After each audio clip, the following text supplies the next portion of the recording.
Live from WTOC, the Southeast news leader. The News Now starts on WTOC Plus. Well, we'd like to welcome you all to The News on WTOC Plus. I'm digital anchor Jude Bankley. We're continuing coverage of the appeal hearing of Alex Murdaugh out of the South Carolina Supreme Court in Columbia. In just a couple moments, we are set to hear directly from Alex Murdaugh's defense team. They are set to speak here in just a few moments. This all comes after a fairly lengthy appeals hearing this morning. Murdaugh, the convicted killer, was not in attendance himself, but his team is trying to get him a new trial. The state Supreme Court split the morning into two separate phases, giving both the state and defense time to speak and answer questions from the justices. Now, one issue has been the comments by former Colton County Court Clerk Becky Hill. Murdaugh's team believes the comments swayed the jurors in finding Murdaugh guilty. Attorneys also brought up alleged errors in the investigation. Murdaugh's team says there were 5 of them. The hearing, again, just wrapped up about 20 minutes ago, but a decision in the case is not expected to be made until later. Again, we will be hearing from his team in just a few moments. This is a live look at the podium, and we're going to hold on it here as we await the Murdaugh team to speak after this extended hearing this morning.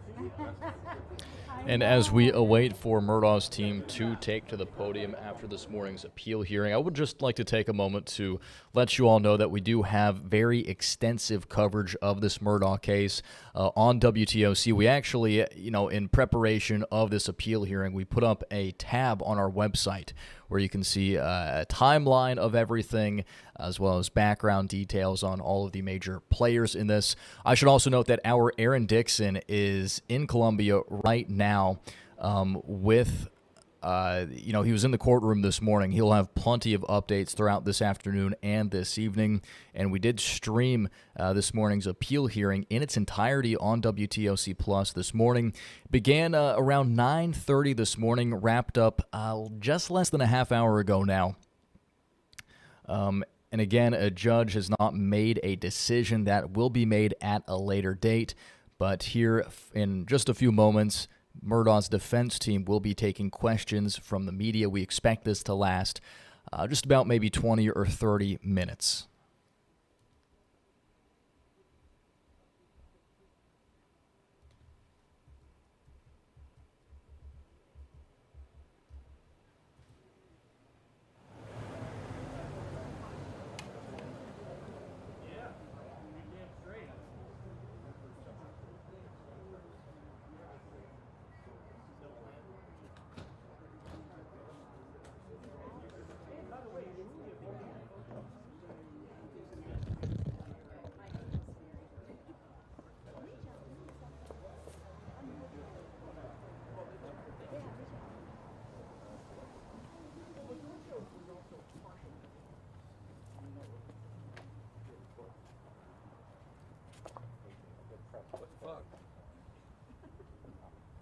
Okay, we're going to answer questions. We have no statements to make. Anybody got a question? Why don't you have a statement? Why don't we have a statement? I'm just kidding. We just spent 3 friggin' hours making statements, okay? We're done with statements. Was today's presentation any different from what happened at the Apple What happened at the what? with Chief Justice Stoll? What was different? Yes, it was very different than the hearing in front of Chief Justice Moore. Very different. In what way? Well, the questions that were asked, the comments that were made would indicate a different view of the law of evidence and procedure. The court apparently had questions about how she conducted the hearing, the ruling she made, which could be good, could be bad, but I mean, there's no way to predict what's going to happen. Their questions about her were very pointed. Any reaction to the questions that they asked? We think the court asked very good questions. Yeah, I've argued up there, can't tell you how many times, but this really is the first time that every justice asked multiple questions. So they were all engaged. They were all, and some of the questions, frankly, dove into a lot of the granular factual details that we did not anticipate. So you could tell that they've studied everything about this case, the trial transcript, the evidence that was presented, and the legal arguments. But I'm like Dick. You can drive yourself crazy reading tea leaves and predicting the outcome. So that's an impossible task. But we felt good about the court's level of engagement. What do you think your strongest point is? And would you mind stepping in front of the mic when you respond? What's your strongest point, Dick? Strongest point. I think that jury tampering by clerk is something they were engaged in. They asked very pointed questions of Creighton Waters. I feel that they're very interested in that. Again, you can't predict what they're going to do, but they were interested in the cases that we talked about. And I think when Phil got back up and they were asking questions about the clerk, and he pointed out she was a self-confessed perjurer, so one of the justices react to that. So, I mean, I think, look, do I regret anything we did today? No. Am I proud of the arguments we made? Yes. Did we cover everything we needed to cover? I think we did. Phil, you got something to say? No? No, Okay. we covered everything. Is there anything you wish that they then would have asked you about or delved deeper into in their questioning? I don't think so. I mean, if we had had an hour and a half each side, we would have covered the waterfront. But frankly, getting 40 minutes or 50, we had 50 minutes. That's highly unusual. And our goal is to answer their questions, what they are interested in. And so that's really, having done this for many years, I mean, I've learned that you win an appeal on your briefs, and our briefs were excellent, thanks to Phil and Maggie, and not so much Dick. But that, and the argument is really where you can step on it and lose the case. And so I don't think, we did any of that. And so, we'll see where it heads. Or sometimes you find out they're thinking about something you never thought about, and we didn't hear that today. What do you go back and tell your client? What do you tell Alec now about what happened today? Did you speak to Alec yet? Not yet. No, we will. I would say to him, we had a good argument today. The justices were engaged. They were prepared. They'd read the stuff. They understood the stuff and had very intelligent questions that indicate to me that they're wrestling with the issues we asked them to wrestle with. How important is this to Alec? I mean, he's insisted he's innocent for all this time. I mean, has he kind of put everything, you almost have got to push all your chips in at this point? Well, as you know, he's not going to get out of jail if we win this. He believes, advocates that he did not kill Maggie and Paul. He believes somebody else did. What? He knows he didn't do it. Yeah, he knows. It's not a belief. So that's what he expresses to us. But frankly, he accepts that he's in prison. He doesn't regret being in prison, believe it or not. He's got a very positive attitude. He said he deserved to go to prison for what he did financially, but he can't accept the fact that he was convicted of murdering his wife and son, to which he constantly proclaims his innocence, and we believe him to be innocent as well. He always has.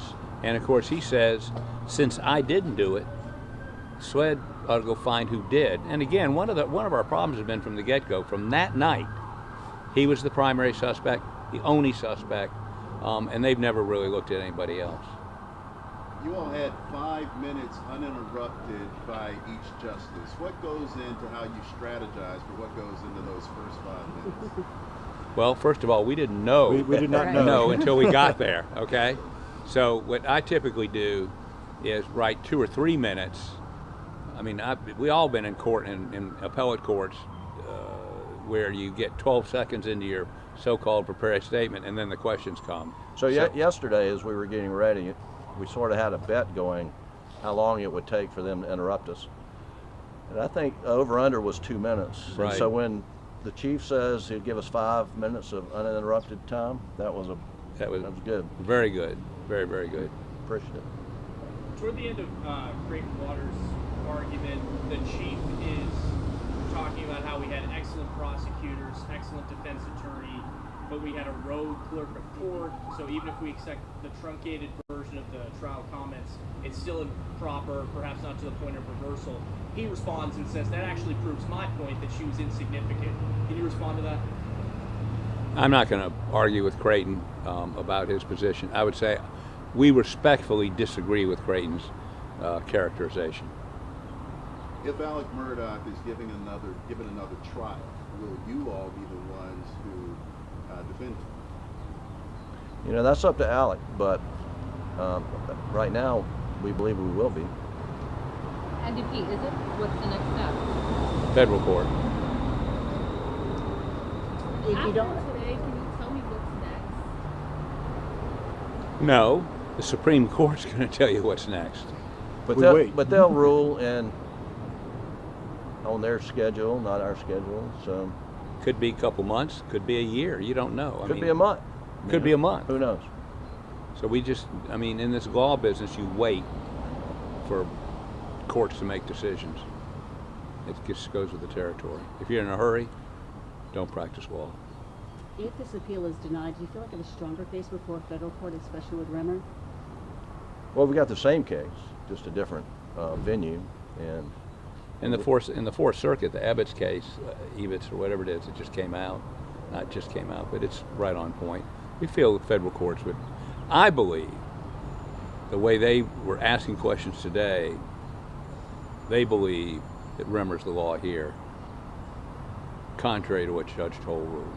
So yeah, and I didn't hear the state argue it wasn't the law in the Fourth Circuit. I mean, it wasn't a law in South Carolina, frankly. So Right. it was interesting. If the Supreme Court rules against you, what's next? Just agree. Yeah, the next legal avenue is federal court, federal habeas. All right, gang. any other questions? No questions. Then we will bid you fond adieu until next time, and there probably will be a next time. Has anybody heard Dick Harpootlian has a book out? Dig Me a Grave. Highly recommended. At your local bookstore, or on Amazon, or Or you can get it on Kindle or Kindle. You get. And by the way, No, if you you read buy it. You read it. if you buy the audio book, Audio. That's right. we hired a guy to read it who's extraordinary. And I thought you read it. I did. Okay. So if the last thing you want to hear at night is me, buy the audio book. All right. Thank you all. I'm in demand. Thanks. Well, you just heard from Alec Murdaugh's defense team after a fairly lengthy appeal hearing in front of the South Carolina Supreme Court this morning. Again, we need to note a judge has not made a final decision. No set timeline on that final decision has come down yet. But his defense team spent about 15-20 minutes taking questions. I should also note that we do have a crew in Columbia this afternoon who are, you saw their camera feed. Our Aaron Dixon will have plenty more updates throughout this afternoon and this evening regarding this most recent development in the Alec Murdaugh ongoing trial and now appeals in this sense. We are going to roll right into our 1 o'clock show here on WTOC Plus because we do have a bit of a developing story to tell you about with a sizable police presence on Bull Street in Savannah. This is footage from just moments ago. We have heard there are some traffic impacts. Monterey Square is closed. Taylor Street between Drayton and Bull Street is closed. Gordon Street between Bull and Drayton is also closed. Our crews say it looks to be something near the United Way building and the synagogue. We are actively working. Actually, I'm looking at our newsroom communications channel. We did just get something from Savannah Police. Nothing suspicious, and they are currently reopening the roadways. So if you do see this police presence, again, it's a scene that Savannah Police are now clearing. It appears to be nothing major. Again, nothing suspicious. The word at 1:05 from the Savannah Police Department just a few moments ago, and they are reopening those roadways that were impacted just for a little while this afternoon. Well, we're going to turn now to national news here on WTOC Plus, as a man who says he was detained in connection with the kidnapping of Nancy Guthrie has now been released. The developments come after the FBI shared new images yesterday afternoon of an armed, masked person outside the Tucson home of the 84-year-old mother of Today Show co-host Savannah Guthrie. The night she went missing, which was about 12 days ago now. Andres Gutierrez spoke with the man who was released. He's in Rio Rico, Arizona, with the latest. I didn't do anything, to be honest. I'm innocent. A delivery driver named Carlos told us he was the man deputies detained as a person of interest in the Nancy Guthrie case. He told me to stop moving. What's your name? Carlos. And that's it. They put me in the cop car. Overnight, the FBI and Pima County Sheriff's Department searched his home in Rico Rio, Arizona, about an hour south of Tucson and close to Mexico's border. But they released him hours later. I hope they get the suspect, because I'm not it. They better do their job and find the suspect that did it so they can clear my name. The developments come hours after the FBI released new images captured by a security camera outside Nancy Guthrie's home the night she went missing. The chilling video shows an armed, masked person wearing gloves and a backpack. They're going to spend hours, if not days, looking into each one of those items, and some are so unique. Retired FBI agent Lance Lysing says the individual's behavior, such as picking up shrubs to apparently try to cover up the camera, indicates the person is not a professional criminal. Extremely amateurish. And I do think that it gives investigators hope that if they're amateur at the door, they've made other mistakes. It's now 11 days since the 84-year-old mother of Today Show co-host Savannah Guthrie was last seen. Authorities are urging the public to call in any tips that will lead to a break in the case. Andres Gutierrez, CBS News, Rio Rico, Arizona. Of course, that's a story we will continue to stay on top of and bring you updates here at WTOC. All right, well, this is first on WTOC Plus. As Valentine's Day quickly approaches, federal investigators are sounding the alarm over romance scams that have devastated thousands of Americans, particularly older adults and those who are seeking meaningful connections.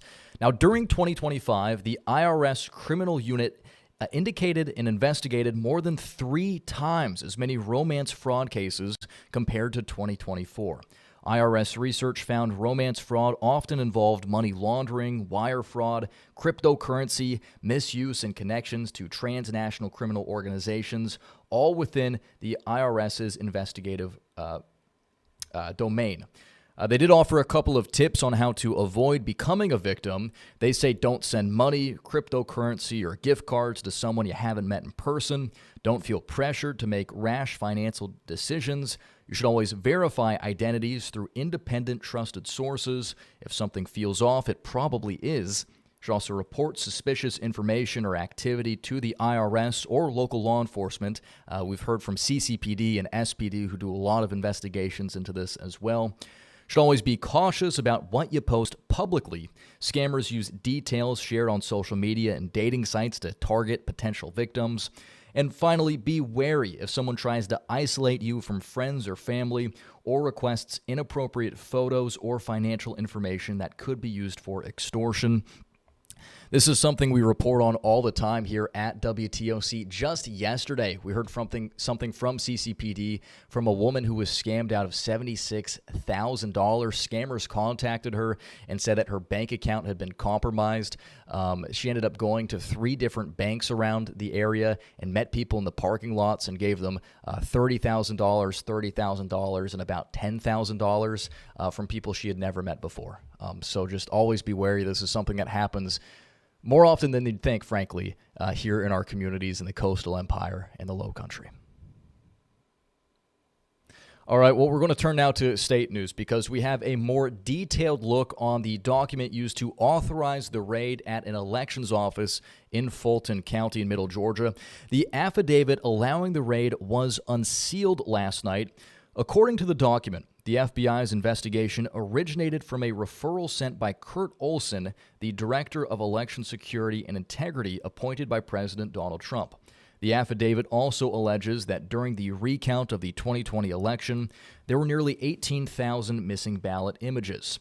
Fulton County election officials maintain that the election was fair and secure, and it has been audited multiple times to verify the results. Well, staying in state news this afternoon, farmers are asking state lawmakers for help as family-owned farms across the state of Georgia continue to take hits. Several farmers parked their tractors outside the state capitol, silently announcing their presence under the Gold Dome yesterday. Inside, more than 600 farmers, students, and families met face-to-face with lawmakers. Many said they're deciding whether they can afford to plant in the spring or if they need to sell the land that's been in their family for generations. Farmers always got hope for a better crop next year, but it looks pretty tough right now. They're desperate. They're looking for all the resources financially that they can find anywhere. Farmers say they're hoping lawmakers pass bills that include disaster relief funding and resources for agriculture and forestry. And early voting begins Monday in the special election to replace former Georgia Congresswoman Marjorie Taylor Greene. 20 candidates are now in the race. Election Day is March 10th, but because there are so many candidates, a runoff election is all but certain and has been set for April 7th. On the ballot are 15 Republicans among the 20 total candidates. Several Republican candidates participated in a debate last night in Kennesaw at the Governor's Gun Club. As the founder community, I lived. Turning now to national news, the Trump administration is trying to supercharge the race to dominate artificial intelligence by fast-tracking permits for data centers needed to power AI. But many homeowners are saying not so fast, concerned about the impacts that these massive data centers have on their communities. And as Natalie Brand reports, the debate is becoming a political issue in many local elections. Greg Pirio bought his home in the Northern Virginia suburbs more than a dozen years ago, never imagining this would be his neighbor. You had no idea you'd be investing right next to a data center? No clue whatsoever. It's one of around 200 in Loudoun County, considered the data center capital of the world and essential infrastructure in the AI race. We're leading the world in AI by a lot. President Trump has signed executive action to fast-track federal data center permitting and try and limit regulations. This is like a second industrial revolution in the United States. But Pirio says neighboring homeowners have concerns about noise and air pollution, rising electricity costs, and what it will mean for their property values long term. That's where our savings are, where we have our generational wealth. Do you want more of these in your backyard? It's an issue that Democratic Delegate John McAuliffe believes helped him flip his Virginia State House seat last fall. Folks are waking up. He says he will push for legislation to make sure residents don't foot the bill for data centers and their energy use. I think it's an important industry. I'm not saying they should all get out and leave.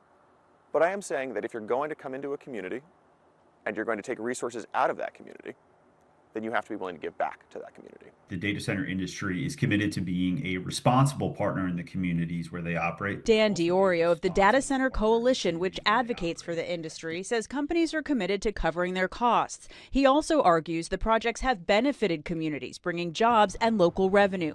And he says the demand isn't going away. Digital infrastructure is the backbone of the 21st century economy. Increasingly, it is an essential part of ensuring the United States' global economic competitiveness, and it's a national security imperative. This is all of our data. We want it stored here. But with construction booming nationwide, those living closest to the issue say they want more oversight. Natalie Brand, CBS News, Loudoun County, Virginia. Back here at home, this is happening today. A powerful community resource is being celebrated for the impact it makes on thousands of lives around the coastal empire. The 211 Helpline is a free and confidential lifeline for people searching for help and resources. The service is provided by the United Way of the Coastal Empire. To celebrate its impact, United Way is marking the occasion with a celebration at Starland Yard. Local artist Inky Brittany will unveil a new piece inspired by the real-life stories behind 211, made possible through the City of Savannah's Weave a Dream program. The free community celebration runs from 5:30 until 7 tonight. All right, this is a pretty cool story. Prom is a rite of passage for many high schoolers, and one Long County High School senior is making sure the cost of a dress doesn't keep anyone from the dance floor. Take a look. Let's see. Sorting through the seams. I tend to like bright, vibrant colors. Reveal rows of sequins. Really something for everybody. And second chances. We transport it all by hand, me and my mom. Donated dresses. We have over 100 dresses. A moment stitched together. I collected them in one guest bedroom in my house. By Long County senior Brianna Copes. Prom is expensive, and I don't think anybody should have to worry about that. Prom. Faith is a very big part. With a purpose. Well, I believe that God has put in everybody on the earth for a certain purpose. I feel like my calling is to serve and give back to others. A picture-perfect moment for students across the region. You just put it on and just instantly smile. I think that makes it your dress. Finding themselves in the reflection.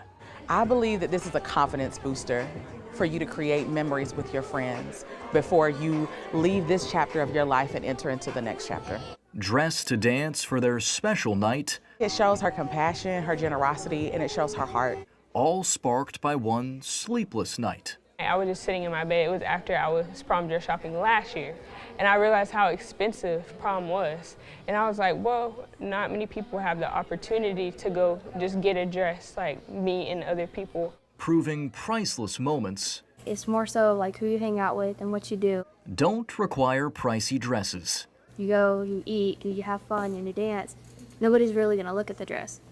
But like, the dress just makes it extra special for like the photos and memories and stuff. And I want to keep on impacting my community and surrounding counties because I want this to be able to reach everyone. Jude Binkley, WTOC News. All right, yeah, I had a lot of fun putting that one together. And Brianna told me that even after she graduates this spring, she wants to really keep this a tradition at Long County High School to make sure that, students to come are able to, have a nice dress to wear during prom. Really cool event. All right, finally, here on WTOC Plus, fellas, listen up because Valentine's Day falls on a Saturday this year, meaning that flower deliveries are spread out over more days than usual. Joshua Skinner with our sister station in Atlanta visited a florist to learn why ordering yours for delivery before the 14th might be your best bet. Take a look. It's T-minus 4 days until Valentine's Day. Did you want to pick up or you wanted to have it delivered? For Jennifer Schweidel and Blooms of Dunwoody, Okay, where's it going? What's her first and last name? it's crunch time. Your house is going to be filled with beautiful flowers. Logistically, it's a lot of work, but it's so worth it. She and her team grind away at flower arrangements to be sent out later this week, made up of spelling bee words. Anemone or ranunculus, peonies. Unique names in a unique year in that Valentine's falls on a Saturday. And guys, better pay attention. Women want to receive flowers at their jobs. It's the pomp and show. They want that social moment where they feel the love, everybody sees that they're in love, they have a man in their life that cares enough to remember the holiday. The problem? A lot of folks don't remember until it's too late. By Thursday, Friday, they're really coming in here sweating bullets. And this year, Blooms of Dunwoody is also dealing with tariffs. We've been refusing the flowers because that's not our arrangements. Elizabeth Paris works on the displays. She has an art background. This is like painting, but it's like faster. And no question is too silly. Ornamental kale, I can't eat it. do not eat it. It's not- And once finished, arrangements are set in a cooler, ready to be delivered to loved ones, hopefully at the office. It can subsidize, a lot of the other part of the year. In Dunwoody, Joshua Skinner. The sister-in-law, the mother-in-law. All right, well, my big tip for having to avoid any flower hassle is just be single on Valentine's Day. It's worked out for me for a while. All right, well, with that, we are going to wrap things up here for the news on WTOC Plus. I have noticed we do have a few more viewers than normal because of the Alec Murdaugh press conference we had at the top of the show. So I just wanted to put out a little reminder that WTOC Plus is the free streaming service we have at WTOC. We have updates at the top of the hour every single hour during the weekdays from 7 a.m. to 7 p.m. So you can join us. Again, this was the 1 o'clock show. We'll be back in 40 minutes. WTOC Plus is a free app you can get on your smart TV, like your Roku TV, excuse me. You just search WTOC in the App Store on your TV. You could also check that live tab on the WTOC website or the WTOC mobile app. We do the special WTOC Plus shows every day at 10, 11, 1, and 2. And you can watch all of our regular broadcasts on there as well as additional programming such as the Alec Murdaugh appeal trial, which we carried on WTOC Plus for quite a while this morning. I should also note that coming up in less than 10 minutes here on WTOC Plus, we'll hear from Dave Turley with the First Alert Weather Show, which happens twice a day here on the WTOC Plus streaming service. So he'll join us with a look at your forecast. It's looking pretty nice until we hit the weekend, especially Sunday. So Dave will have the latest on that coming up in about 10 minutes. But until then, here's Local News Live.